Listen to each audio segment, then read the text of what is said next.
जय हिंद दोस्तों, आज के वीडियो में आप सभी का स्वागत है। तो आज हम बात करने वाले हैं पूर्व मध्यकालीन दक्षिण भारत के बारे में। क्योंकि पिछली वीडियो में हम लोगों ने पूर्व मध्यकालीन से संबंधित उत्तर भारत के बारे में जितने भी महत्वपूर्ण क्वेश्चन बन सकते थे वो सारा कवर किया था।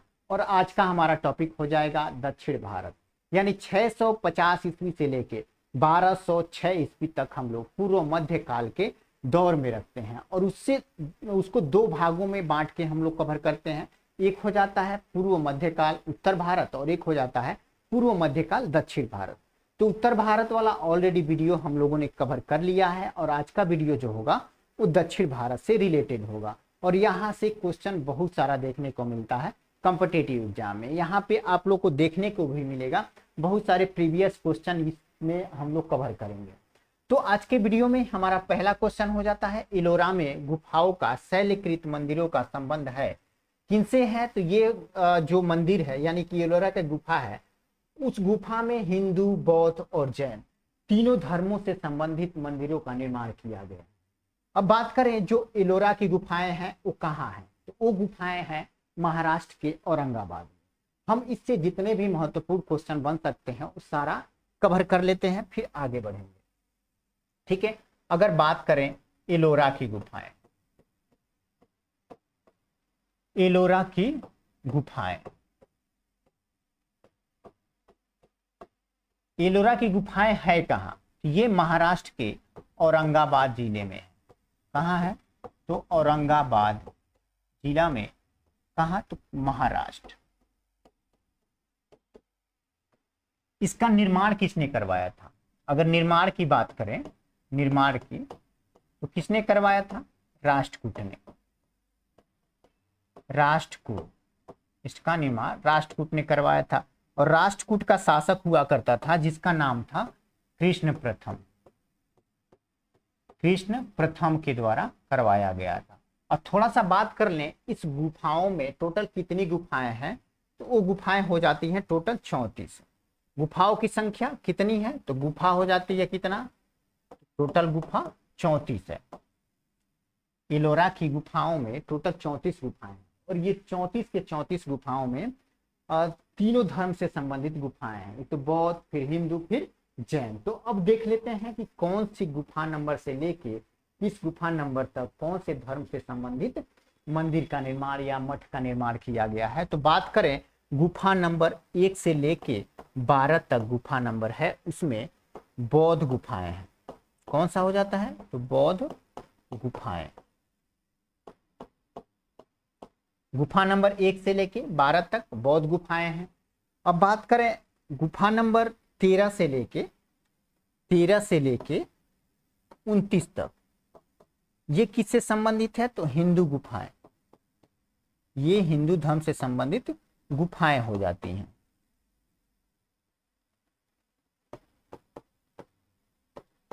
इसी में 13 से लेके 29 के बीच हिंदू गुफाएं हैं। और इसी में एक गुफा नंबर 16 होता है। 16वां नंबर गुफा जो होता है, ये गुफा किससे संबंधित है? तो ये कैलाश मंदिर से, कैलाशनाथ मंदिर का नाम सुना होगा आप लोगों ने। कैलाशनाथ मंदिर, उस मंदिर से संबंधित है ये। ठीक है, कैलाशनाथ मंदिर से ये संबंधित है। ओके, तो 16 नंबर गुफा किससे संबंधित है? तो कैलाश मंदिर से संबंधित हो जाता है। अब बात करें 30 से लेके 34 तक जो गुफा नंबर है वो किससे संबंधित है? तो वो जैन धर्म से संबंधित है। जैन धर्म। ओके, एक बार फिर से कवर कर लेते हैं। एलोरा की गुफाएं जो औरंगाबाद महाराष्ट्र में है, निर्माण किसने किया था? तो राष्ट्रकूटों ने किया था। कब किया था ये भी कभी कभी पूछ लेता है। तो 700 से लेके 800 ईस्वी के बीच में ये इसका निर्माण किया गया था। किसने किया था? तो कृष्ण प्रथम ने किया था। हालांकि राष्ट्रकूट में और भी शासक हुए थे जो करवाए थे, लेकिन मुख्य तौर पे अगर पूछे कैलाशनाथ मंदिर का निर्माण किसने करवाया था, तो वो कृष्ण प्रथम ने ही करवाया था। ओके, और गुफाओं की बात करें तो इसमें टोटल 34 गुफाएं हैं। 34 गुफाएं हैं। और गुफा नंबर 1 से लेके 12 तक बौद्ध गुफाएं हैं। 1 से लेके 12 तक बौद्ध गुफाएं हैं। और 13 से लेके 29 तक हिंदू गुफाएं हैं, जिसमें से गुफा नंबर 16 में कैलाशनाथ का मंदिर है। ओके, अब बात करें 30 से लेके 34 तक ये जैन धर्म से संबंधित गुफाएं इसमें मौजूद हैं। ओके, अब बात करते हैं नेक्स्ट क्वेश्चन की। तो किस चालुक्य शासक ने थानेश्वर व कन्नौज के महान शासक हर्षवर्धन को नर्मदा नदी के तट पर परास्त किया था? तो वो शासक कौन था? तो वो पुलकेशिन द्वितीय हो जाता है। पुलकेशिन द्वितीय के द्वारा कन्नौज के महान शासक जो हुआ करता था हर्षवर्धन, उसको हरा दिया गया था। ओके, हर्षवर्धन एक बार मात्र हारा था और वो पुलकेशिन द्वितीय से ही हारा था। कहाँ पे? तो नर्मदा नदी के तट पे, नर्मदा नदी के तट पे। अब बात करें चालुक्य पल्लव संघर्ष।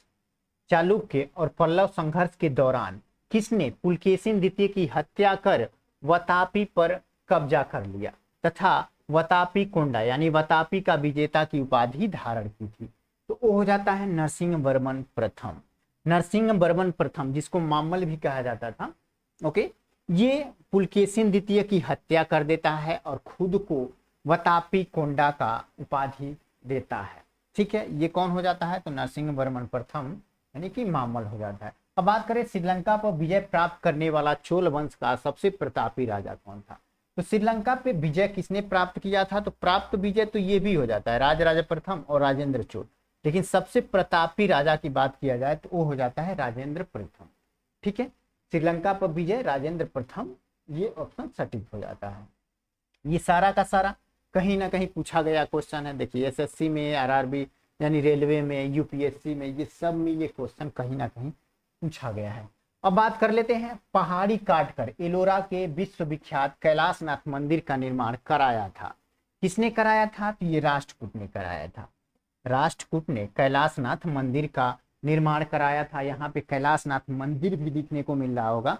यहाँ पे देखिएगा कि एक बड़ा सा पत्थर को काट के छीनी हथौड़ी से काट के मंदिर का रूप दे दिया गया है, जो है कैलाशनाथ का मंदिर। ठीक है, यहाँ पे एक बड़ा सा शैल पत्थर है और बीच में मंदिर को काट के शानदार, यहाँ पे एक अपने आप में अद्भुत कला का प्रदर्शन किया गया है यहाँ पे।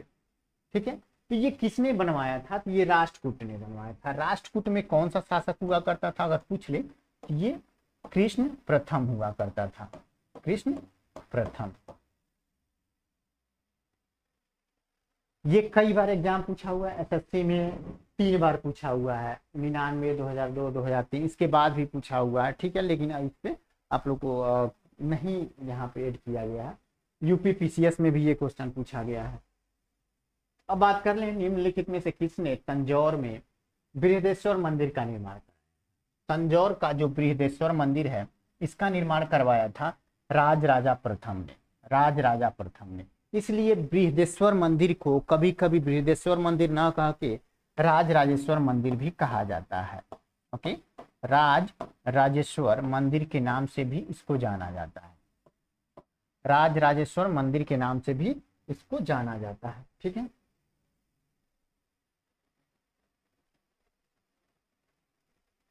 चालुक्य वंश का सर्वाधिक प्रसिद्ध शासक कौन हुआ करता था? तो चालुक्य वंश का सर्वाधिक प्रसिद्ध शासक जो हुआ करता था वो पुलकेशिन द्वितीय हुआ करता था। ठीक है, पुलकेशिन द्वितीय। चालुक्य वंश, अगर चालुक्य वंश की बात करें तो चालुक्य वंश की 3 शाखाएं हुआ करती थी। दक्षिण भारत में चालुक्य वंश की 3 शाखाएं हुआ करती थी। कौन कौन? तो चालुक्य, एक हो जाता था वतापी, बादामिया वतापी 2 नाम हुआ करते थे। एक हुआ करता था वेंगी। ठीक है, वेंगी। और एक हुआ करता था जिसका नाम था कल्याणी। कल्याणी। तो जो ये बात हो रहा है चालुक्य वंश का सर्वाधिक प्रसिद्ध शासक का, पुलकेशिन द्वितीय का, उस संबंधित था वतापी से। ठीक है, वतापी से। वतापी ये चालुक्य की ही एक शाखा हुआ करती थी, उससे संबंधित था। अब बात करें इसके संस्थापक कौन था? चालुक्य वंश का जो ये वतापी वाला शाखा था, इसका जो संस्थापक था वो पुलकेशिन प्रथम था। ठीक है, पुलकेशिन प्रथम। इसी ने चालुक्य वंश वाला जो वतापी शाखा थी उसका संस्थापक। अब बात करते हैं निम्नलिखित में से कौन सा शहर चोल राजाओं की राजधानी थी। तो चोल राजाओं की जो राजधानी हुआ करती थी वो तंजौर हुआ करती थी। चोल राजाओं की राजधानी तंजौर हुआ करती थी। पांड्य साम्राज्य की राजधानी कहाँ थी? तो पांड्य साम्राज्य की राजधानी जो थी वो मदुरै हुआ करती थी। मदुरै, पांड्य साम्राज्य की जो राजधानी थी वो मदुरै थी। ये भी एसएससी में, झारखंड पीसीएस, जम्मू कश्मीर पीसीएस में पूछा गया क्वेश्चन है। अब बात करें तो राष्ट्रकूट साम्राज्य का संस्थापक कौन था? तो राष्ट्रकूट साम्राज्य का संस्थापक जो था वो था दंतीदुर्ग। ओके, राष्ट्रकूट साम्राज्य का संस्थापक जो था वो दंतीदुर्ग हो जाता है। निम्न राजवंशों में से किसने श्रीलंका एवं दक्षिण पूर्व एशिया को जीता था? तो श्रीलंका और दक्षिण पूर्व एशिया को जीतने जो वंश जीता था वो था चोल वंश। चोल वंश उस समय सबसे प्रतापी वंश हुआ करता था। और चोल वंश में जो राजेंद्र चोल था, राजेंद्र चोल, उसने ही श्रीलंका को जीता था। ठीक है, और साथ में राजराजा प्रथम, राजेंद्र प्रथम, ठीक है, और राजराजा प्रथम, ये दोनों ने श्रीलंका को जीत लिया था। लेकिन उसमें अगर पूर्ण रूप से श्रीलंका में अपना साम्राज्य स्थापित करने की बात आती है तो राजेंद्र प्रथम का नाम आता है। ओके, तो श्रीलंका एवं दक्षिण पूर्व एशिया को किसने जीता था? तो चोल शासकों ने जीता था। विरूपाक्ष मंदिर, विरूपाक्ष मंदिर का निर्माण किसने करवाया था? तो विरूपाक्ष मंदिर का निर्माण जो करवाया था वो चालुक्य शासकों ने करवाया था। ठीक है, अब बात करें विरूपाक्ष मंदिर है कहाँ? विरूपाक्ष मंदिर हम्पी में है। हम्पी कहाँ है? तो ये कर्नाटक में होता, कर्नाटक में है हम्पी। ओके, ये जो विरूपाक्ष मंदिर है ये किस देवता से संबंधित है? तो ये शिव जी से संबंधित है। शिव, भगवान शिव से संबंधित है ये विरूपाक्ष मंदिर। ओके, फिर बात करें पल्लवों के 81वें रथ मिलने का स्थान है। पल्लवों का जो 81वें रथ मिला था वो कहाँ मिला था? तो महाबलीपुरम में मिला था। ये भी क्वेश्चन बना हुआ है एसएससी में, यूपी पीसीएस में बना हुआ ये क्वेश्चन है। फिर बात करें होयसलों की राजधानी का नाम क्या था? होयसल, होयसल की जो राजधानी थी वो थी द्वार समुद्रम। होयसल की राजधानी जो थी वो द्वार समुद्रम थी। यहाँ पे ज्यादातर देखिएगा तो वंश के संस्थापक और उसकी राजधानी के बारे में यहाँ पे क्वेश्चन अक्सर पूछा गया है। एसएससी, रेलवे, पीसीएस वगैरह में ये सारा क्वेश्चन देखने को मिला है।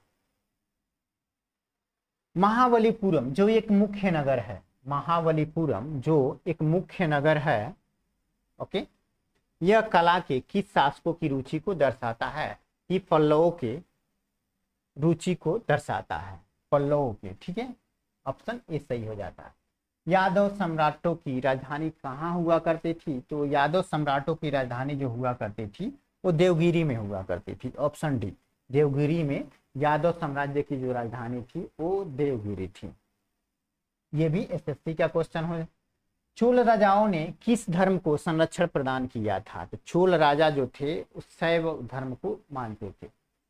चोल शासन काल की एक प्रसिद्ध उपलब्धि जो होती है वो नटराज की मूर्ति हो जाती है। नटराज की मूर्ति, ठीक है, उसमें भगवान शिव के 4 भुजाओं के साथ दर्शाया गया है। तो ये लोग शैव धर्म को मानते थे।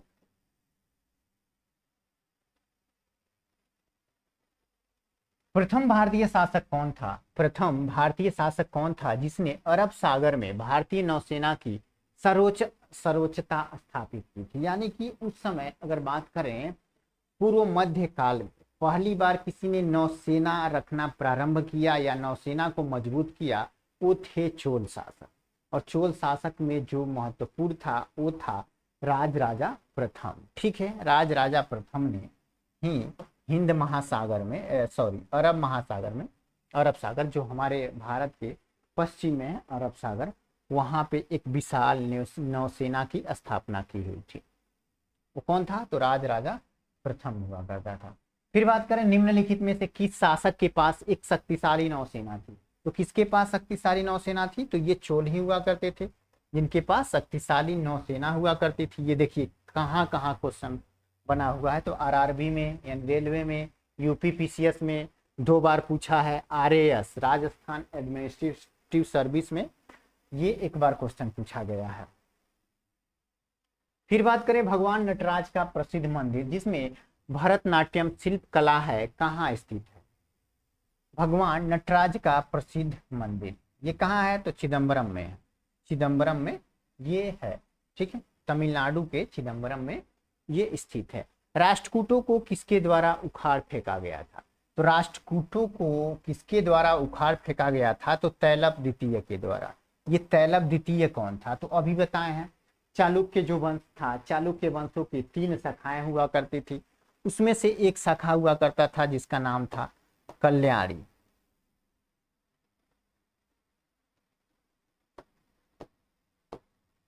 कल्याणी यहीं का शासक हुआ करता था तैलप द्वितीय, ठीक है। चालुक्य की 3 शाखाएं वातापी, वेंगी और कल्याणी हुआ करती थी, तो कल्याणी का ही शासक हुआ करता था तैलप द्वितीय, जिसने राष्ट्रकूटों को जड़ से उखाड़ फेंका। फिर बात करें प्रशासन के क्षेत्र में चोल राजवंश का मुख्य योगदान है।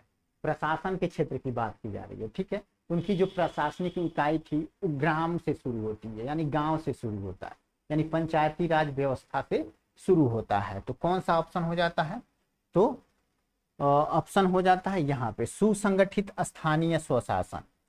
सुसंगठित स्थानीय स्वशासन।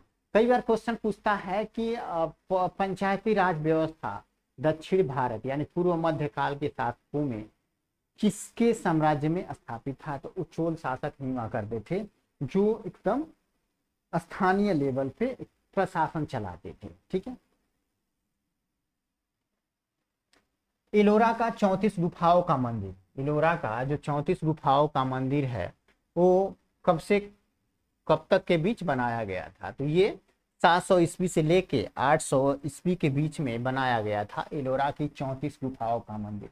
इसके बारे में हम लोगों ने पहले क्वेश्चन में ही चर्चा किया था कि एलोरा की गुफाओं में टोटल 34 गुफाएं हैं, जिसमें गुफा नंबर 1 से लेके 12 तक बौद्ध धर्म से संबंधित है, गुफा नंबर 13 से लेके 29 तक हिंदू धर्म से संबंधित है, और गुफा नंबर 30 से लेके और 34 तक जैन धर्म से संबंधित है। और गुफा नंबर 16 की बात करें तो गुफा नंबर 16 में भगवान शिव की जो कैलाशनाथ की मंदिर है वो वहां पे विराजमान है, ठीक है। और कैलाशनाथ का मंदिर जो बनाया गया है बड़े से एक चट्टान को काट के और फिर मंदिर का रूप दिया गया है, जो अपने आप में एक भव्य प्रदर्शन, भव्य स्मारक के तौर पे या भव्य रूप में देख सकते हैं आप, ठीक है। अब आगे की बात करें तो 3 मुख वाली ब्रह्मा विष्णु और महेश की मूर्ति जो त्रिमूर्ति के नाम से जानी जाती है गुफा में, वो किस गुफा में है? तो गुफा में हो जाता है वो एलोरा के पास ही में, ठीक है, औरंगाबाद जिला में, महाराष्ट्र के औरंगाबाद जिला में ही एक और गुफा है जिसका नाम है एलिफेंटा। एलोरा और एलिफेंटा ये दोनों औरंगाबाद में ही है, महाराष्ट्र के औरंगाबाद में ही, ठीक है। और उसी में ब्रह्मा विष्णु महेश तीनों की मूर्ति यानी त्रिमूर्ति यहाँ पे देखने को मिलता है, यही है त्रिमूर्ति। यहाँ पे ब्रह्मा विष्णु और महेश तीनों की मूर्ति एक साथ देखने को मिलता है। और ये कौन सी गुफा है? तो ये एलिफेंटा गुफा हो जाता है, एलिफेंटा गुफा। यहाँ पे एलिफेंटा गुफाओं का द्वार देखने को मिल रहा होगा, ठीक है। और इसी गुफा के अंदर ये मूर्ति विराजमान है। अब बात करें राजेंद्र चोल द्वारा किए गए बंगाल विभाजन के समय बंगाल का शासक कौन था? जब राजेंद्र चोल बंगाल पे आक्रमण किया हुआ था उस समय बंगाल का शासक कौन हुआ करता था? तो महिपाल प्रथम हुआ करता था, महिपाल प्रथम हुआ करता था। ये एनडीए का क्वेश्चन है। 12वीं सदी में राष्ट्रकूट वंश का 5 शिलालेख किस राज्य में मिले हैं? तो 12वीं सदी में राष्ट्रकूट के 5 शिलालेख कर्नाटक राज्य में मिला। कर्नाटक राज्य। निम्नांकित राजवंशों में से किसके शासक अपने शासन काल में ही अपना उत्तराधिकारी घोषित कर देते थे, यानी खुद राजा मरने से पहले अपना उत्तराधिकारी घोषित कर देता था। तो कौन सा राजवंश हुआ करता था? तो वो चोल राजवंश हुआ करता था, चोल, ठीक है, चोल। जिसका संस्थापक कौन था? तो विजयालय हुआ करता था, ठीक है। ये भी कई बार क्वेश्चन पूछता है, हालांकि इसमें भी देखने को मिलेगा चोल वंश का संस्थापक कौन है? तो विजयालय था, विजयालय। ये कई बार रेलवे के एग्जाम में ये कई बार क्वेश्चन देखने को मिला हुआ है। दक्षिण भारत का तकोलम का युद्ध हुआ था। तकोलम का युद्ध राष्ट्रकूट और चोलों के बीच हुआ था। तकोलम का युद्ध चोल और राष्ट्रकूट के बीच हुआ था, जिसमें चोल विजयी हो गए थे और राष्ट्रकूट हार गया था। ठीक है, चोल विजयी हो गए थे, राष्ट्रकूट हार गया था।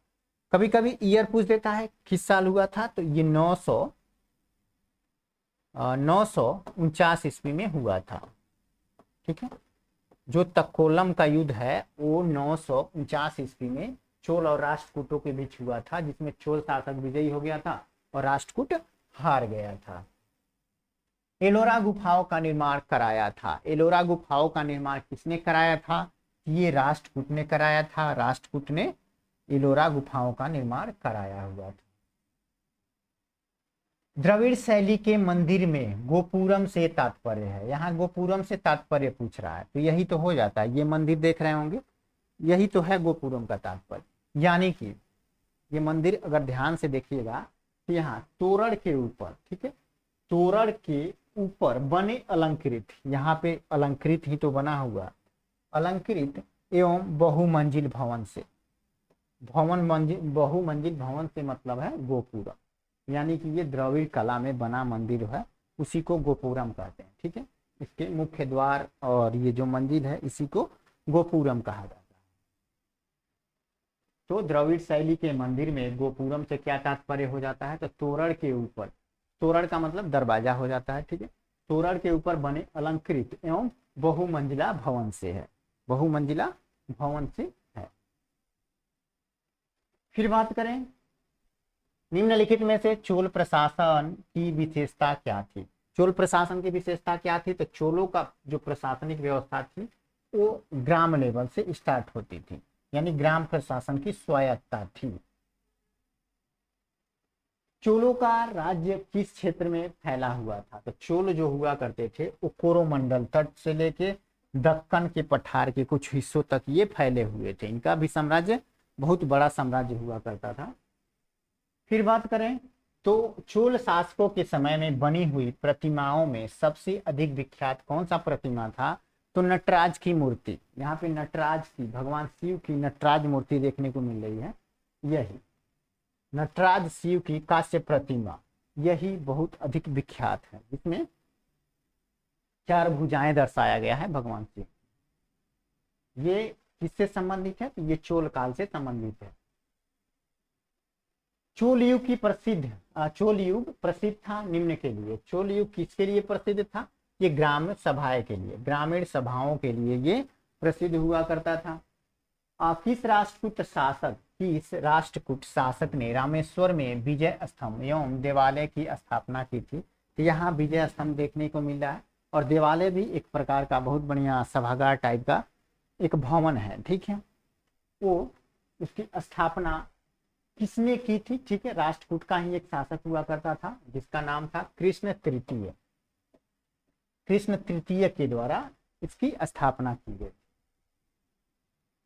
फिर बात करें तो होयसल स्मारक पाए जाते हैं। होयसल कहाँ पे पाए जाते हैं? तो हलेबीड और बेलूर में पाए जाते हैं। ठीक है, हलेबीड और बेलूर में पाए जाते हैं होयसल स्मारक।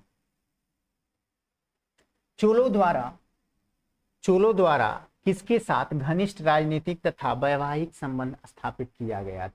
तो चोल, हम लोग अभी जो टॉपिक पढ़ रहे हैं वो चोल पे आधारित ही टॉपिक है, और उससे भी बहुत सारे महत्वपूर्ण क्वेश्चन यहाँ पे देखने को मिल रहा है। ओके, तो जो इनके एक तरह से वैवाहिक और राजनीतिक संबंध ज्यादातर देखने को मिलता है वो बेगी के साथ मिलता है। बेगी के चालुक्य के साथ ज्यादा इनका संबंध था। चाहे राजनीतिक की बात हो चाहे वैवाहिक संबंध की बात हो, इन्हीं के साथ ज्यादा मिलता है। चोल काल में निर्मित नटराज की कांस्य प्रतिमाओं में देवकृत प्राय है। ठीक है, जो देवाकृत है वो किस प्रकार का है? अष्टभुजा वाला है या षटभुजा या चतुर्भुजा या द्विभुज? तो यहाँ पे 4 भुजाएं देखने को मिल रही होंगी, 4 भुजाएं। ठीक है, भगवान शिव की 4 भुजाएं, एक ये हो जाता है, एक ये हो जाता है, एक ये और एक ये, 4 भुजाएं। ठीक है, ये चतुर्भुज है। ये चतुर्भुज है। फिर बात करें 9वीं शताब्दी। 9वीं शताब्दी ईस्वी में निम्नलिखित में से किसके द्वारा चोल साम्राज्य की नींव डाली गई थी? चोल साम्राज्य की स्थापना कौन किया था? तो विजयालय ने किया था, विजयालय ने किया था। अब बात कर लेते हैं एलोरा का कैलाश मंदिर का निर्माण किसने करवाया था? तो एलोरा के कैलाश मंदिर का निर्माण कृष्ण प्रथम के द्वारा कराया गया था, कृष्ण प्रथम के द्वारा कराया गया था। तो आज का वीडियो हमारा यही समाप्त होता है, यानी कि हम लोगों ने पूर्व मध्य काल से जितने भी महत्वपूर्ण क्वेश्चन बने हुए हैं प्रीवियस ईयर में वो सारा कवर कर लिया है। ठीक है, अब नेक्स्ट टॉपिक हमारा अगले वीडियो में देखने को मिलेगा जो मुगल साम्राज्य से संबंधित होगा। तो मिलते हैं नेक्स्ट वीडियो में, तब तक के लिए सभी को थैंक्स फॉर वॉचिंग।